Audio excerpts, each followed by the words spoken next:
Welcome back to Inside Games, the only gaming news channel brave enough to dive back into Microsoft's messy attempt to acquire Activision Blizzard. It just keeps coming. There's so much mess. This is the deal that Activision CEO Bobby Kotick expected to close by June of this year, but it's now facing direct intervention from regulatory agencies in the United States and the United Kingdom. Everything seems like it's going downhill for this deal when everyone thought it was a slam dunk. Even if analysts, ourselves included there, find most of the objections being raised by these agencies, they really don't make a lot of sense. Yeah, we might fully be in the posturing phase of this deal, with various government agencies trying to outpound their anti-corporate drums for the delight of increasingly anti-corporate voters. One way or the other, the issue's heating up, with lots of drama to match, as usual. Yeah, I love percussion, so it all works out. But when it comes to drama, who better to walk us through all of this than the only man on staff to watch all 4 seasons of the OC, Brian Gaar. Y'all know how I get around SoCal, bad boys. Come on, let's go. Hey, we know. There's a reason that you're on this channel. So yeah, Microsoft's acquisition of Activision Blizzard hit another big roadblock this week after regulators in the UK cried foul over the $69 billion nice deal. The Competition and Markets Authority released a provisional report saying that the merger, quote, could result in higher prices, fewer choices, or less innovation for UK gamers. They also said it would weaken, quote, the important rivalry between Xbox and PlayStation gaming consoles. And they also seem to agree with Sony's argument about Call of Duty potentially becoming an Xbox exclusive. Well, to do a little brief sidebar here, this isn't the first time that a regulator has disapproved of Microsoft's merger with Activision Blizzard. In December, actually, the U.S. Federal Trade Commission said that it would enable Microsoft to suppress competitors in the console and cloud gaming businesses. The thing is, if that lawsuit doesn't go Microsoft's way, this is the FTC lawsuit in the United States, they can appeal because that's part of the US legal system. They can appeal the decision to another court, argue their case again. When it comes to the United Kingdom, though, and that's what this story is about, the stakes are way, way higher. While some aspects of the CMA's decision can be appealed, the decision itself cannot be rolled back once it's made. Oh, wow. So if the CMA says no merger, or they dictate terms that make the deal no longer worth it for Microsoft, deal's dead. So it's kind of an interesting thing. All right, Brian, take it away. It's a big deal. Yeah, despite Microsoft promising that they'll keep the franchise, aka Call of Duty, multi-platform, the CMA wrote that Microsoft has previously bought studios and then made them exclusive. They wrote that a combination of financial and broader strategic considerations would provide Microsoft with the incentive to make Call of Duty either partially or totally exclusive to Xbox following the merger. The loss of Call of Duty on PlayStation, the CMA argued, could reduce competition and, quote, result in all gamers seeing higher prices, reduced range, lower quality, and worse service in gaming consoles over time. Now, interesting stat here, the CMA said that it found 24% of PlayStation gamers who play Call of Duty said they would abandon the console if Xbox made the franchise exclusive. That's interesting. At least there's data. But this is Europe. I feel like if 24% of PlayStation owners went to bought an Xbox, PlayStation would still be in the lead. I don't know. I haven't run the numbers on that, just a supposition, but we should note here that Microsoft officials have said already multiple times that they would keep Call of Duty multi-platform for a number of years, probably in anticipation of these exact arguments. Yeah, didn't they say they'd put it on the Switch, right? Nintendo? Yeah, whatever. Out of nowhere. Microsoft Corporate Vice President and Deputy General Rima Aleli reiterated that in a statement to Ars Technica, saying that their, quote, commitment to grant long-term 100% equal access to Call of Duty to Sony, Nintendo, Steam, and others preserves the deal's benefits to gamers and developers and increases competition in the market. That means, Aleli said, 10 years of parity on content, on pricing, on features, on quality, on playability. Okay, all right, 10 years, huh? In the past, though, Sony has rejected overtures by Microsoft to agree to a limited year deal on putting Call of Duty on the PlayStation. And they'd argued that losing Call of Duty would be a body blow to the PlayStation's console business. All right, so what does this report by the CMA mean, Brian? So we need some caveats here. So it's important to note that this is just a provisional report. not the final one. Microsoft and Activision both get a chance to respond in writing before the CMA makes a final decision in April. Now, the CMA did, though, release another report suggesting they might approve the merger if Microsoft does a few things like divests parts of Activision Blizzard, basically meaning it could spin off parts of the company into separate businesses. And this is what it seems is the core of the matter. What concessions or remedies will these regulatory agencies be able to shake out of Microsoft to approve this whole deal? If that happens, that is. They could just say no, and that would be that. The CMA, that is. As an example of a remedy, though, the CMA suggested divesting the business associated with Call of Duty, which would mean splitting off Activision into a separate entity that operates independently after the acquisition. CMA suggested the same with Blizzard Entertainment as well, though it seems unlikely that Microsoft would still pursue the acquisition if either of those entities were excluded from it. So weirdly, the CMA doesn't directly acknowledge Microsoft's 10-year pledge for Call of Duty content parity in their suggested remedies, but they sort of do. The document suggests a theoretical situation wherein a post-merger Xbox makes Call of Duty and other games available to other platforms, but then labels this as a behavioral remedy and says pretty bluntly that the, quote, circumstances in which the CMA might select a behavioral remedy as the primary source of remedial action are not present. So yeah, they're basically saying behavioral remedies aren't enough to prevent the anti-competitive conditions that they predict. Instead, the document implies that the only outcome the CMA is willing to accept so far is what they call a structural remedy, or, like we said, breaking up Activision Blizzard into independent businesses that would restore competition lost by the acquisition. Sounds like the CMA is basically saying this deal is dead, but bear in mind, this is just a preliminary document. And of course, this is all politics. More on that in a second. That's the part I love, when people say things they don't mean for political reasons. And there's plenty of reason to believe that's what's happening right now. But for now, though, and possibly to the delight of some folks in the audience, the CMA's ruling was not taken very well by Activision CEO Bobby Kotick, who publicly blasted the regulator. What did he say about it, Brian? Well, Bobby gave an interview on CNBC where he warned that blocking the merger could have grave consequences for the UK's tech industry. Basically, he said that the deal for Microsoft is primarily driven by their ambitions to get bigger in mobile, but he said ominously that if a deal like this can't get through, they are not going to be Silicon Valley, they will be Death Valley. Is he gonna kill people? What in the world? Must have high-fived himself for that one. What the hell? That's actually a reference to a comment made by Jeremy Hunt, the UK's Chancellor of the Exchequer, who said he wants to transform the country into the world's next Silicon Valley.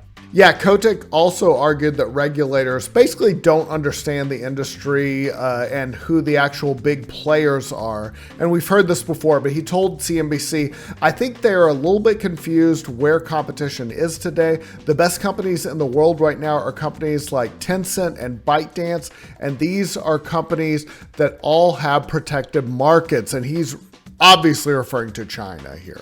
He's kind of right. You don't have to like him, but yeah, he's kind of right there. Yeah.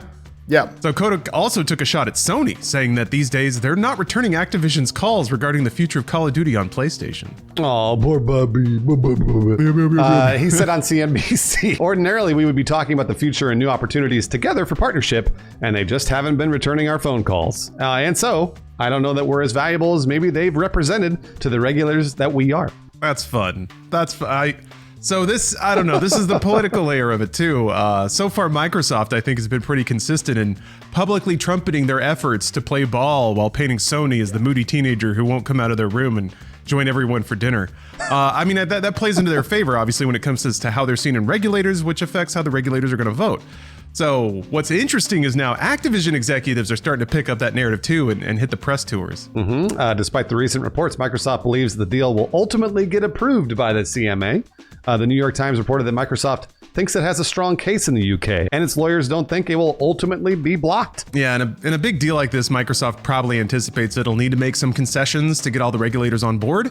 That's probably why they're offering them so early and so publicly. Microsoft CEO Satya Nadella told CNBC this week that the merger would, quote, only bring more competitiveness to the gaming industry. Yeah, he also pointed to Japan, where Xbox has a really tiny share of the console market, as an example of Microsoft not being as globally dominant as some of these arguments paint them to be. So while this news on its face looks bad for Microsoft, some analysts still expect the deal to go through entirely. Yeah, and this is kind of the insider take, but Wedbush analysts Nick McKay and Michael Pachter released a note to investors right after the announcement from CMA, saying that the CMA's ruling is actually an indicator that the merger will get approved.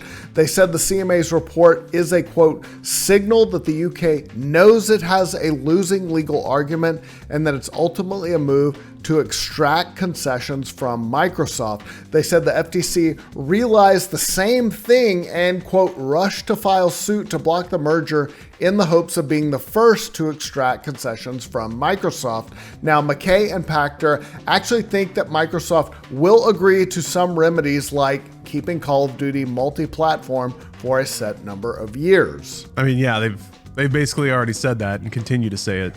So it's like the one chip they're forwarding up, and then I'm sure that they have many other things they're willing to give up in private, but that's the high ball they've already thrown out. And yeah, the analysts ultimately expect the merger to close, quote, no later than mid-May. That would blow my mind in just a few months. That'd be crazy. That'd be real fast. I guess they must have all the procedural stuff done and ready to go on their end. They just need the stamp from regulators, and then that's it. It's pretty wild. Writing for Seeking Alpha, Vera Glebova also believes the deal will eventually go through, while noting that, quote, relying on the common sense of regulators did not work. Yeah, reading through some of these complaints, it's weird because I want, this is a personal thing. I want them to take giant corporations to task, but it's a little frustrating because they have such flimsy arguments that often factually aren't even correct, or, like has been said by Bobby Kotick, really kind of skew the perspective of the gaming industry to make Xbox look way bigger than it is. So yeah, that's a bit frustrating because I'm waiting for tech fights like this to happen in the public sphere. I was hoping it'd be a little more on point. Anyway, when it comes to the CMA at least, Glebova finds it unlikely that the CMA will block the deal because, quote, it cannot be legally justified. So that's a good reason. Glebova also notes that the CMA is not yet in the war against big techs. So a little politics again going on. So maybe this is the CMA joining that fight? If so, it seems that both the FTC and CMA may have picked their tech corp fights prematurely. Yeah, this one's a little stacked. As for the FTC, at least, Glebova deconstructs their arguments similarly to our previous report back in December. Basically, it draws a lot of arbitrary restrictions without any real data to make it sound like the entire games industry is localized entirely only to high-end consoles. It just ignores everything else and says, well, Call of Duty is just the biggest thing, and that's how it is. Didn't they just ignore Nintendo entirely, I think? Yeah, they said the Switch doesn't count because it's a system on a chip. It's the most bizarre thing. Yeah. They said, since it's a mobile thing, it's baffling. It's all kind of disingenuous or ignorant on top of making factually incorrect claims about Microsoft's behavior in previous approvals processes. Either way, analysts agree that it's not a great basis on which to base a federal lawsuit. I kind of hope it goes to trial because I would actually love to hear these. I would love to hear the FTC try to argue their position here. But ultimately, it'll probably never get there because this might just be some public theater we're seeing. Regulators are making a big show of blocking the merger and acting real tough. Then they get their concessions from Microsoft. They go home and show everybody all the prizes they won. And ultimately, everything gets approved. Yeah, that way everybody just saves face and executives still get their payday. Everybody's happy. Well, except the PlayStation owners in 2033, I guess, about 10 years from now. Yeah, but 10 years is enough runway, right? Maybe? I don't know. Do you think the CMA will shut this down? Do you think 10 years is fair? What do you guys think? I think this is posturing. I think this is all political. I think Pachter is exactly right that I think politically you can't look like you're just going to rubber stamp this. But behind the scenes, this isn't a wrestling match. Microsoft's lawyers are talking to regulators and they're like, what do we have to do to get this done? So they're already working out the concessions they need to make.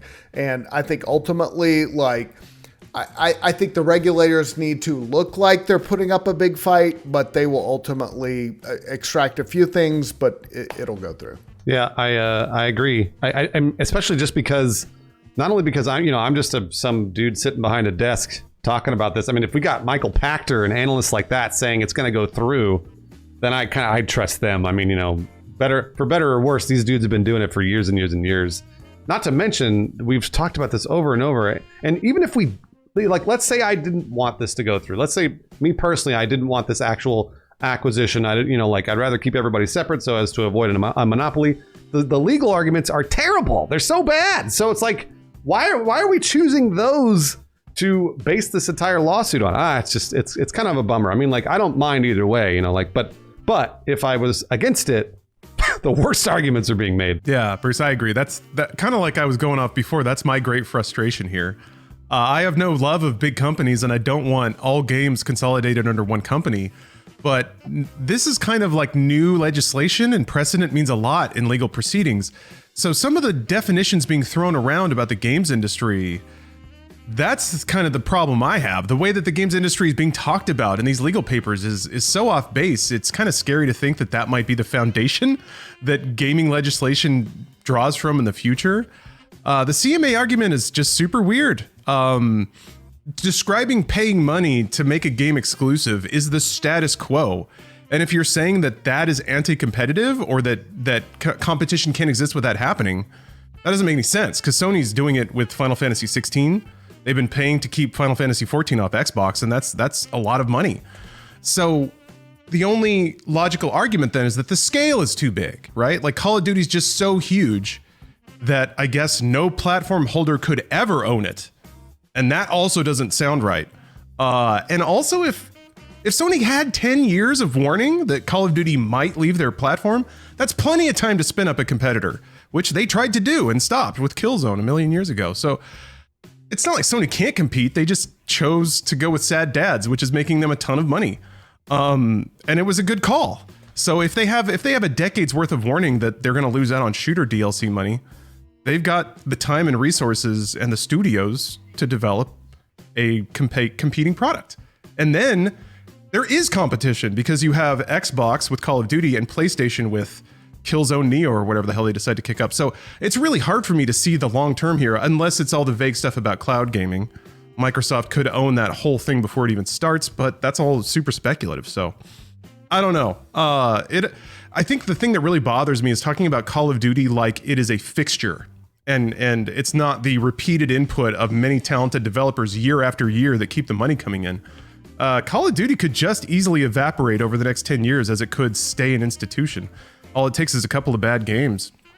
So, I mean, I guess Call of Duty people would insist that has happened multiple times. But anyway, there's just a bunch of arguments that just don't seem to have much of a future, and that's a bit disappointing, because I would hope with the best and brightest in the legal world looking at this, we'd see something a little more insightful.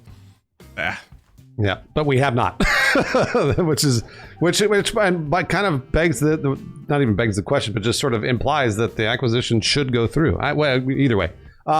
We should also plug Seeking Alpha, because we quoted them earlier in the episode. They're a reliable source for industry info for us, and if you manage your own investments, it can actually be a really great business information tool. They do little ad reads with us occasionally, and they're offering half off a year's worth of Seeking Alpha Premium through our referral code, which is in the description. $120 for the year. And again, we're constantly using them for episodes and citing them. They're great. Yeah. You know who else is great? Our patrons. God bless you. I got a group of patrons here that love mergers. All of them. Never met a merger they didn't like. Crab Foam, Rook or Captain Coldblood, Christopher Glavin, and Sean McLaughlin. Thank you. My patrons absolutely hate companies of any size. Even the ones that are like one or two people, they hate them.